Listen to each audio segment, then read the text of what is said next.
শুভ সকাল বন্ধুরা, চলে আসলাম আরও একটা নতুন ব্লগ নিয়ে। তোমরা সবাই কেমন আছো? আশা করছি খুব ভালো আছো। আমরাও খুব ভালো আছি। তোমাদেরকে আমার এই ছোট্ট পরিবারে অনেক স্বাগত জানিয়ে আজকের ব্লগটা শুরু করলাম।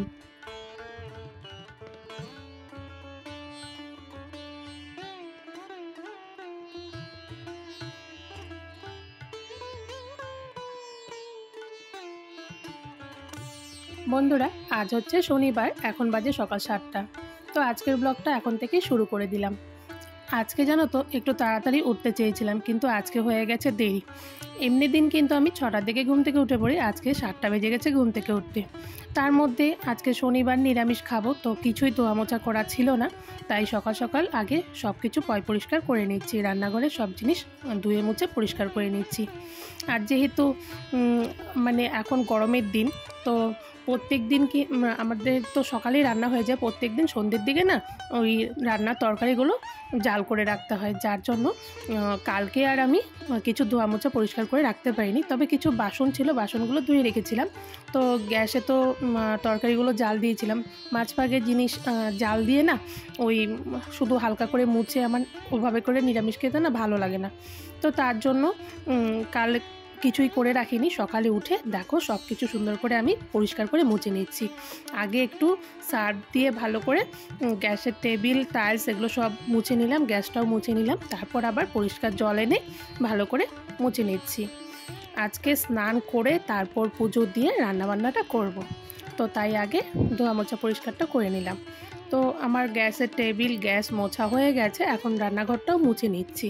আর আমি নিরামিষ খেলে না এইভাবে করেই খাই, কারণ নিরামিষের দিনে পরিষ্কার করে না খেলে না নিরামিষ খেতে ভালো লাগে না আর কি, নিরামিষ যে খাচ্ছি মনে হয় না।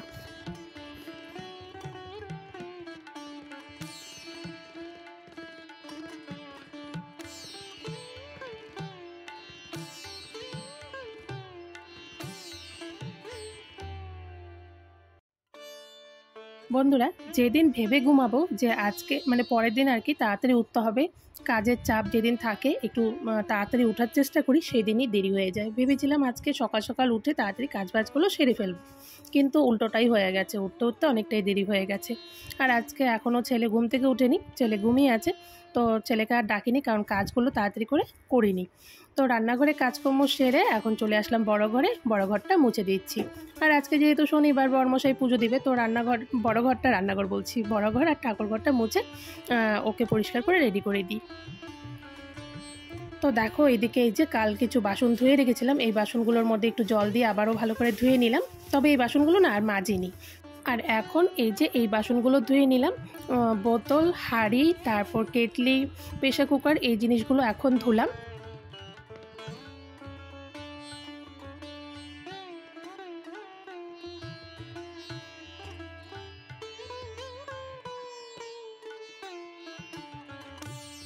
আজকে জানো তো ঘুম থেকে উঠতে দেরি হয়, সব কিছু যেন দেরি হয়ে যাচ্ছে। বেলা বাজে 8:30, এখনও রান্নাঘরে ঢুকতে পারলাম না। তো ফুলগুলো আজকে তুলে রাখিনি জানো তো। তো তাই বর্মশাই ফুলগুলো তুলে নিচ্ছে। তো ও যাবে এখন ঠাকুরঘরে পুজো দিতে। তো দেখো এদিকে ও থালা রেডি করে নিয়েছে, শনি মন্দিরে যাবে জন্য। তো এদিকে বর্মশাই দিয়ে দিচ্ছে পুজো।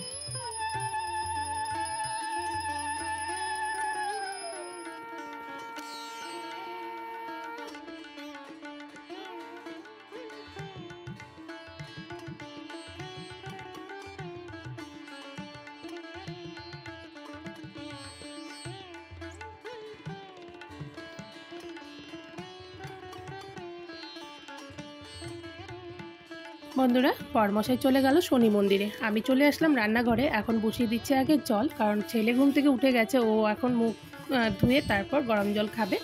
তো আমিও একটু গরম জল খাবো, তাই বসিয়ে দিলাম আগে জল। আর এদিকে ভরে নিচ্ছি বোতলগুলো, কারণ বর্মশাই পুজো দিয়ে এসে ও জল খাবে। আর আজকে না প্রচণ্ড পরিমাণে খিদে পেয়ে গেছে, কারণ সকাল থেকে উঠে কাজের মধ্যেই ছিলাম, তো গলাও শুকিয়ে গেছে আর খিদেও পাচ্ছে। তো বর্মশাই আসলে আগে চাটা খেয়ে নিব, তারপর করবো রান্নাবান্না।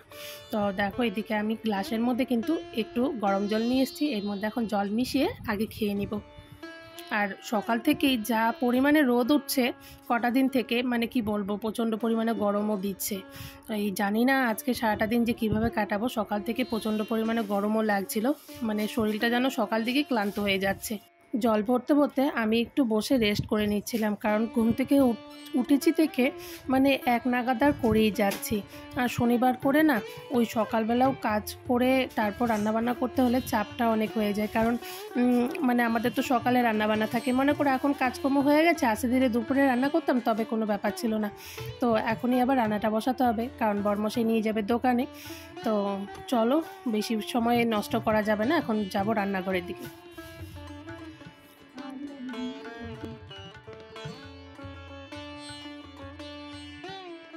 বন্ধুরা গ্যাসটা ধোয়ার পর দেখো কি যে করলাম কে জানে, বেশ সুন্দর আগে জ্বলতো এই সাইডের বার্নারটা, এখন না জ্বলছে না। দেখো আমি জ্বালালাম, দু একটা ফুটো দিয়ে আগুন বেরোচ্ছে আর বাকি ফুটোগুলো দিয়ে না আগুন বেরোচ্ছে না। তারপর আমি বসালাম, দেখি যে জ্বলে নাকি, তারপর দেখছি যে না জ্বলছেই না।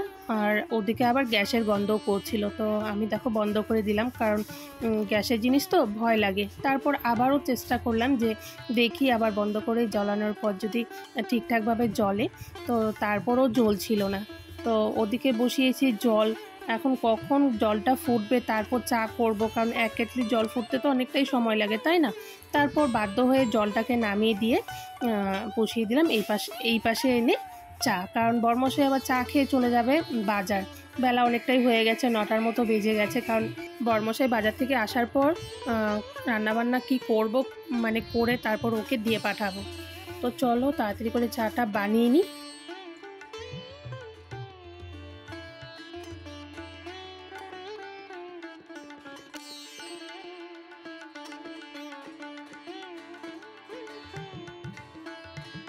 বন্ধুরা আমার চা বানানো হয়ে গেছে, তো চা খেতে বসে পড়েছি, দুজনে মিলে চা খাচ্ছিলাম। আর ছেলেকে বলছিলাম যে দুটো মুড়ি খেয়ে নিতে, কারণ বর্মশাই বাজারে যাবে, দুধ আনবে, তারপর ছেলে খাবে।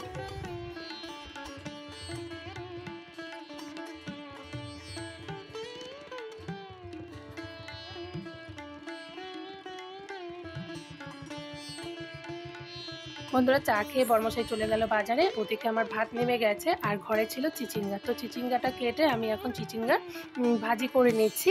আর বাজার থেকে কি নিয়ে আসে, তো কি নিয়ে আসে বলতে আজকে যেহেতু শনিবার, তো পনিরই নিয়ে আসবে। আর পনির না আমার ভালো লাগে না, তো ছেলের জন্য পনির নিয়ে আসতে বলেছি, আমাদের জন্য আনতে বলিনি। আমাদের জন্য বলেছি সয়াবিন নিয়ে আসতে, তো সয়াবিন দিয়ে একটা তরকারি করব। তো দেখো বাজার থেকে চলে এসেছে, পটল আর আলু কেটে নিয়েছে আর সয়াবিনটা ভিজিয়ে রেখেছি, এটা দিয়ে করব এখন তরকারি। বন্ধুরা সকালের দিকটা এত তাড়ার মধ্যে থাকে কি বলবো, মানে সময়ের সাথে একদমই পারি না। তার মধ্যে আজকে যেহেতু উঠতে দেরি হয়ে গেছে, তাই আর রান্নাবান্না করতে করতেও দেরি হয়ে গেছে। পুরো রান্নাটা তোমাদেরকে দেখাতে পারিনি, কারণ বর্মশাই ওদিকে তাগাদা দিয়ে যাচ্ছিলো তাড়াতাড়ি করো, দেরি হয়ে যাচ্ছে। তো তাড়াতাড়ি রান্নাটা করে বর্মশাইকে খাইয়ে দেয় দোকানে পাঠিয়ে দিয়েছি।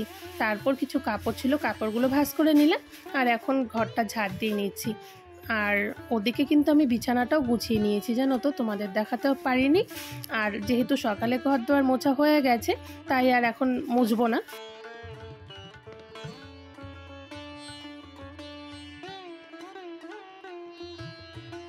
বন্ধুরা এখন বাজে বিকেল 4টে, তো সারাটা দিন পর এখন আসলাম। কি বলবো, আজকে যা পরিমাণে গরম দিয়েছে, গরমে শরীরের অবস্থা খুবই খারাপ। এদিকে ছেলের খুব মানে গরমে ক্লান্ত হয়ে গেছে, ওকে একটু শরীরে পাউডার দিয়ে দিচ্ছিলাম। আর আমার না অবস্থাটাও খারাপ হয়ে গেছিলো, কারণ সারাটা দিন এত গরম ছিল, বেশ ভালোই যাচ্ছিল, কিন্তু বিকেল দিকে বলতে কি 1টার থেকে দেখছি আমার শরীরে কেমন একটা জ্বালা পোড়া করছে, কেমন যেন একটা লাগছিল। তারপর না জ্বালা পোড়া করছিল, তারপর ভালো লাগছিল না, কিছুক্ষণ শুয়েছিলাম। তো তোমাদের সামনে আর আসিনি। তারপর দুপুরে খাওয়া দাওয়া করে আবারও কিছুক্ষণ শুয়েছিলাম, তারপর এখন একটু ভালো লাগছে। তারপর ছেলে দেখো এদিকে বানিয়ে নিয়েছে চিনি জল, কারণ ওর জল খাচ্ছে, ওর তেষ্টা মিটছে না, বলছে যে আমার তৃষ্ণা মিটছে না, মানে আমার গলা শুকিয়ে যাচ্ছে, তো শুধু জল চাচ্ছে, মা জল দাও জল দাও। জল খাচ্ছে, আবার একটু পরে জল চাচ্ছে। তো আমি বললাম চল তোকে তাহলে একটু চিনি জল বানিয়ে দিই। ছেলে বললো যে মা তোমাকে বানাতে হবে না, তোমার যখন শরীরটা ভালো লাগছে না আমি বানিয়ে খাবো। আমি বানিয়ে খাচ্ছি, তুমি আমাকে বলে দাও চিনি কতটুকু দিব, নুন কতটুকু দিব। তারপর আমি ওকে বলে দিলাম, দেখো ও নিজে নিজেই বানিয়ে খাচ্ছে। ছেলে এখন বড় হয়ে গেছে, একা একাই সব করতে পারে। তো দেখো ও সুন্দর চামিচ দিয়ে মিশিয়ে, আমাকে মিশাতেও দেয়নি, নিজে নিজেই মিশিয়ে খেয়ে নিবে।